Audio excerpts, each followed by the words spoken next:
Muy buenas tardes, bienvenidos al cierre de los mercados en Colombia. Soy Luisa Pérez y me agrada estar con ustedes para entregarles toda la información sobre las monedas y los mercados del mundo. Así las cosas, vamos a ver entonces de qué manera cerró el dólar durante la jornada, que como podemos observar tiene un precio de cierre de 3.670 pesos, llegó a alcanzar una máximo de 3.679 con un mínimo de 3.640 pesos, y recordemos en la apertura de hoy registró un valor de 3.674 y la TRM se ubica en 3.651 con aproximadamente 1.010 millones de dólares negociados durante la jornada y transacciones superiores a las 1.500 operaciones. Tiene un precio promedio de 3.659 pesos a el cierre de esta jornada. Y a propósito de la sesión del mercado cambiario, esto explica Mauricio Acevedo, quien es estratega de divisas y derivados de Corfi Colombiana. Las acciones estadounidenses cerraron al alza ayer, mientras que la recuperación del sector tecnológico continuó tras las duras pérdidas inspiradas por la inteligencia artificial la semana pasada.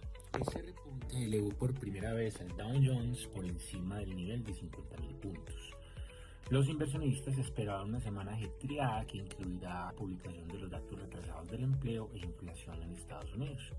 El Bitcoin se mantuvo cerca de los $70.000 ayer, tras la fuerte caída y el posterior repunte de la semana pasada. La criptomoneda ha bajado aproximadamente un 44% respecto a su máximo histórico por encima de los $126.000 establecido el pasado octubre, cuando las liquidaciones forzadas y las ventas de grandes posiciones desencadenaron un invierno cripto. Las ventas se intensificaron la semana pasada cuando el token experimentó su peor caída diaria desde noviembre del 2022.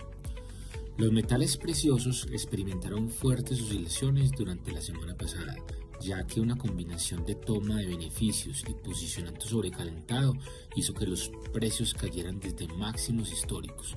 La incertidumbre sobre la política monetaria de Estados Unidos ante un posible cambio de liderazgo de la Fed también provocó una mayor volatilidad.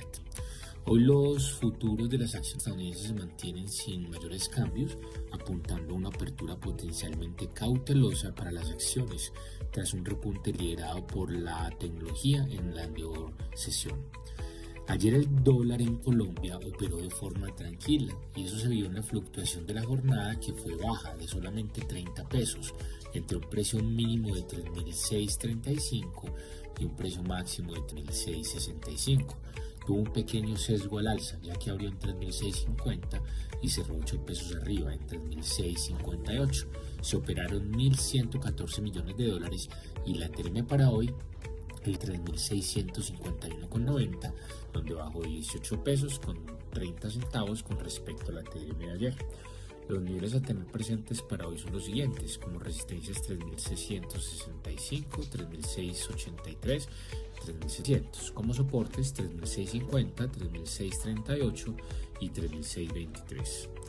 El peso mexicano ayer se fortaleció con respecto al dólar, hoy amanece operando en lateral. Y en Colombia vemos que el dólar viene fortaleciendo el movimiento lateral por medio de ciclos, en donde los niveles medios de ese canal de mediano plazo están en torno a 3.655. En el plano internacional, les cuento que el dólar estadounidense cotizó a la baja frente a las principales monedas del mundo el martes, tras los datos que indicaban un crecimiento más lento en la economía estadounidense, mientras que el yen se fortaleció y se encaminó a una segunda sesión consecutiva de ganancias después de la victoria electoral del primer ministro Sanae Takaichi. Les cuento que los datos del Departamento de Comercio de Estados Unidos mostraron que las ventas minoristas en ese país se mantuvieron inesperadamente sin cambios en diciembre, lo que ejerció presión sobre el gasto del consumidor, que representa 2/3 de la economía. Las agencias que elaboran datos aún se están poniendo al día con las publicaciones tras los retrasos causados por el cierre gubernamental del año. Y pues los datos ayudan a respaldar la idea de que los inversores están abandonando los activos denominados en dólares para buscar refugios seguros y mercados emergentes. Esto fue lo que dijo Saúl Osborne, director ejecutivo y estratega jefe de divisas de Scotiabank en Toronto. De esta forma, así termina el DXY en la jornada, que como vemos tiene una caída del 0,17% y se ubica en los 96 puntos.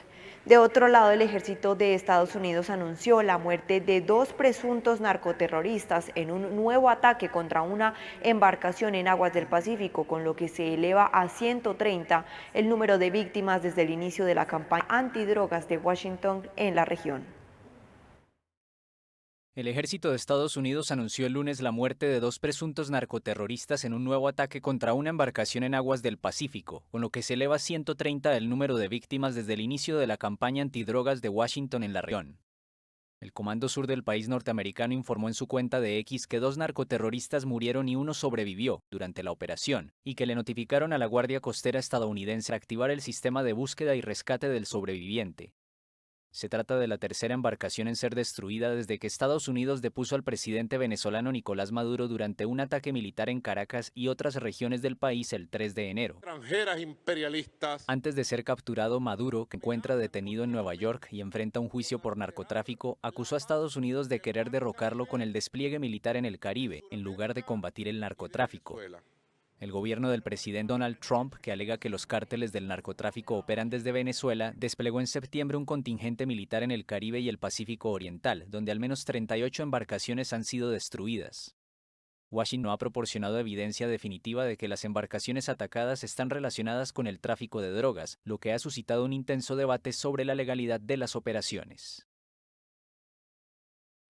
En otro mercado de la economía estadounidense, los rendimientos de los bonos del Tesoro caen el martes después de que el último informe de ventas minoristas no cumpliera con las expectativas. Les cuento que los rendimientos bajaron ligeramente después de que las ventas minoristas de diciembre se mantuvieran estables intermensuales, por debajo del pronóstico del Dow Jones de un aumento del 0,4%. Las débiles ventas navideñas siguieron a un aumento del 0,6% en noviembre, según cifras ajustadas por estacionalidad, pero no por inflación. Los mercados anticipan ahora la acumulación de datos retrasados por el cierre parcial del gobierno estadounidense. Entre las publicaciones importantes se encuentra el informe de nóminas no agrícolas de enero, programado para el miércoles, tras su aplazamiento del viernes pasado. La atención se centrará en los datos del precio al consumidor de enero, que se publicarán el viernes. Las previsiones apuntan a una ligera desaceleración de la inflación anual hasta el 2,5% según la misma encuesta. El jueves también se publicarán datos sobre las solicitudes iniciales semanales de subsidio por desempleo. Mientras tanto, los inversores siguen de cerca los acontecimientos en China, después de que informara que las autoridades han alentado a los bancos a reducir su exposición a los bonos del Tesoro estadounidense debido a las preocupaciones sobre el riesgo de concentración y la volatilidad. Así las cosas, de esta manera se comportan los bonos del Tesoro.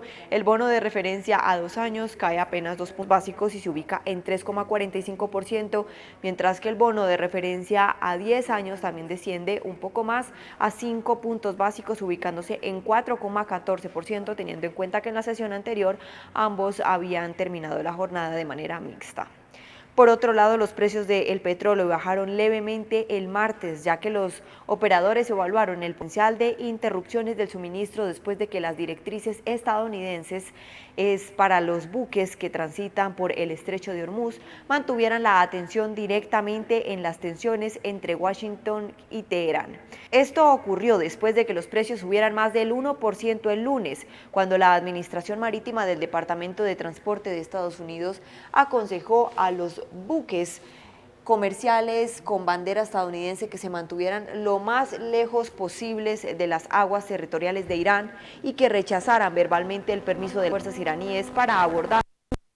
Solicitaba. Aproximadamente una quinta parte del petróleo consumido a nivel mundial pasa por el estrecho de Hormuz entre Omán e Irán, lo que convierte cualquier escala en la zona de un riesgo importante para los suministros mundiales de petróleo. Irán, junto con otros miembros de la OPEP como Arabia Saudita, los Emiratos Árabes Unidos, Kuwait e Irán importarán la mayor parte de su crudo a través del estrecho, principalmente a Asia.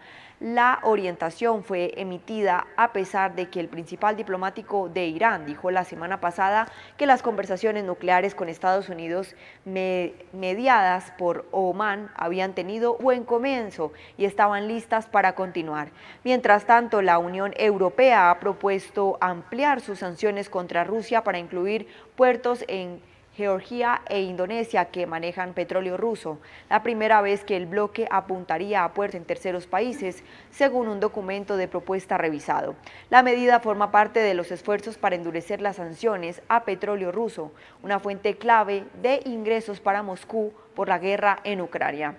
La Corporación Petrolera de India compró 6 millones de barriles de crudo de África Occidental y Medio Oriente, fue lo que dijeron operadores, mientras que el país asiático se mantuvo alejado del petróleo ruso en el impulso de Nueva Delhi para un acuerdo comercial con Washington. Bajo este contexto, así se comporta el petróleo a esta altura de la jornada, que como vemos representa una caída considerable de 0,33%, es leve, por lo que se ubica en $68,81 en lo que respecta el petróleo de referencia Brent, importante para acciones como Ecopetrol y Petrobras. De otro lado, la referencia estadounidense de crudo, es decir, el WTI, también desciende con mayor fuerza, 0,57% en $63,99. El primer ministro israelí, Benjamín Netanyahu, se reunirá el miércoles en Washington con el presidente estadounidense Donald Trump y tratará de presionarlo para que adopte una línea dura respecto al programa de misiles de Irán que tiene a Israel en su radio de alcance. El primer ministro de Israel, Benjamín Netanyahu, viajó el martes a Estados Unidos para reunirse con el presidente Donald Trump. El del miércoles será el séptimo encuentro entre ambos desde que el magnate republicano regresó a la presidencia hace poco más de un año y tendrá lugar tras la última ronda de conversaciones entre Estados Unidos e Irán en Omán el pasado viernes.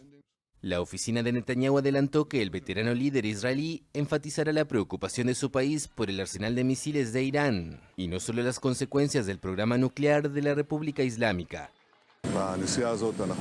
En este viaje hablaremos de varios asuntos, de Gaza, de la región, pero por supuesto y en primer lugar, de las negociaciones con Irán. Manifestaré al presidente nuestras posiciones relativas a los principios de la negociación, los principios importantes, que en mi opinión son importantes no solo para Israel, sino para todos aquellos en el mundo que buscan la paz y la seguridad en Medio Oriente.